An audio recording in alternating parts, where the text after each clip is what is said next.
మమతా బెనర్జీ ఒక శభాష్ అయిన పని చేసింది.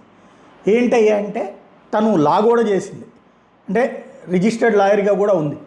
కాబట్టి ఏదైతే స్పెషల్ ఇంటెన్సివ్ రివిజన్ అంశాన్ని రాజకీయంగా తనకున్నటువంటి ఆ న్యాయ వ్యవస్థలో ఉన్నటువంటి సర్టిఫికెట్ని దర్జాగా చక్కగా సద్వినియోగం చేసుకుంది. అనేటటువంటిది ఓపెన్ సీక్రెట్. బంగ్లాదేశీలు ఇతర వాళ్ళందరూ కూడా అక్కడికి వచ్చినటువంటి వాళ్ళకి ఓటు హక్కు ఇవ్వడం ఇచ్చింది రాష్ట్రపురంలో ఉన్నటువంటి అధికార యంత్రాంగమే.